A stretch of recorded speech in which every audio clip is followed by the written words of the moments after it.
not superpowers. There's more than a decent chance you'll be resurrected and given new life, usually because you're more valuable to your parent company, alive than dead. Will any of these super people come back to life in 2018 or beyond? Well, probably. But for now, let's pay our respects and mourn their super passings. And of course, spoilers ahead.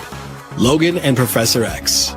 In a year filled with so many superhero flicks, it's hard to believe that the R-rated Wolverine swan song Logan actually hit theaters in 2017. But it did, and it was basically a superhero slaughterfest. In addition to the demise of Caliban, the D-lister mutant who was played by comedian Stephen Merchant, Logan gave the final send-off to two characters who've been thrilling comic book fans of the movies for nearly 20 years. Professor X, played by Sir Patrick Stewart, met an inglorious end at the hands of an evil Wolverine clone. But not before he practically stole the show in the movie that was named for a totally different character.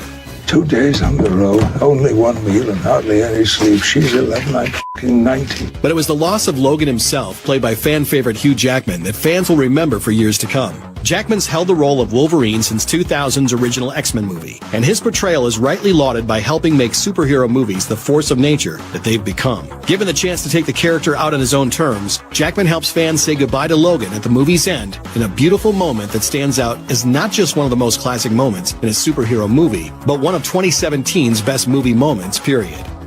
Patriot. Jeffrey Mace, who in the comics is better known by his alter ego, the Patriot, debuted on ABC's Agents of S.H.I.E.L.D. in the fall of 2016. The character, played by Jason O'Mara, was revealed to be the new director of the super spy agency, and at first his name felt more like an Easter egg, a nod to longtime comics readers that the show's producers were reaching far into Marvel's back catalog for new characters to play in their small corner of the MCU. As time went on, we learned a whole lot more about the TV version of Mace. He was supposedly an Inhuman, who used his enhanced strength and invulnerability for the greater good. But as it happened, this was all bogus. Mace had no powers and instead took the television equivalent of super steroids.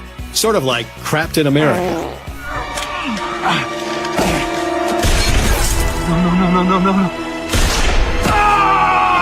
When the show came back in 2017, after its mid-season break, Mace and the rest of the S.H.I.E.L.D. team found themselves in the Framework, a VR simulation where Hydra ran the world, and the good guys were in hiding. There, Mace heroically sacrificed himself to save his fellow agents from doom. It was a fitting end for the character, who in the span of only one season, had quickly become a favorite of fans of the show.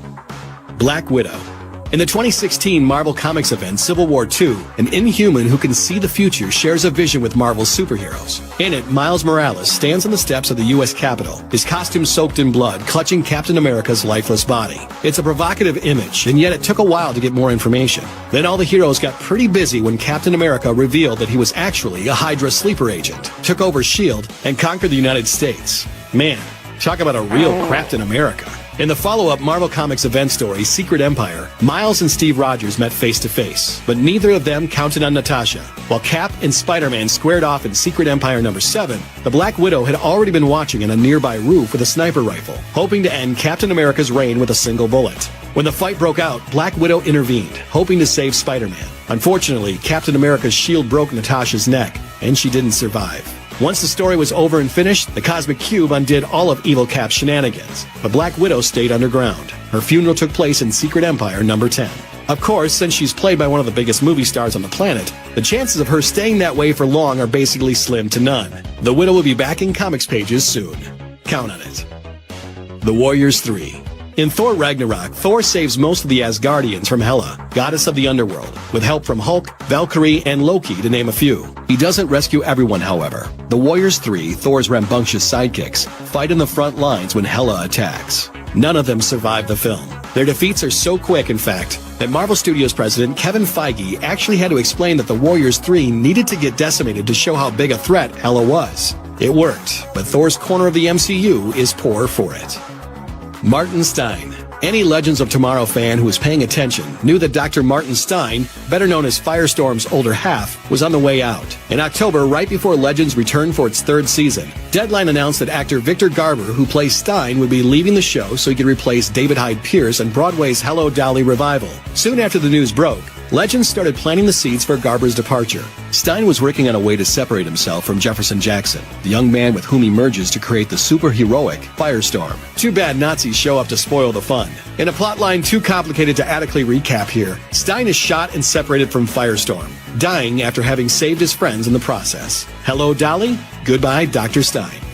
Yondu Udanta. The first Guardians of the Galaxy movie introduced the world at large to Peter Quill's abductor, the craggy, drawling Ravager, who taught Star-Lord everything he knows about conniving and swiping stuff, who's also a wizard with that deadly, whistly arrow thingy. Comic book fans, on the other hand, know he was a core member of the original Guardians of the Galaxy team. Yondu got his start in the first appearance of the team in Marvel Superheroes number 18 in 1969. So his turn to the side of good in Guardians of the Galaxy Volume 2, and his heroic sacrifice to save his adopted son Peter, made the loss all the more memorable by movie's end. His Ravager funeral just before the film's credits stands out as one of the most touching moments we've seen in the MCU yet. Perhaps most importantly, he managed to make Mary Poppins cool again.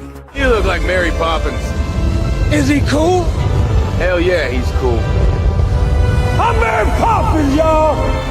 For Disney, Marvel's corporate parent, that's called vertical integration and corporate synergy. And that's the most heroic act of all. Thanks for watching. Click the looper icon to subscribe to our YouTube channel. Plus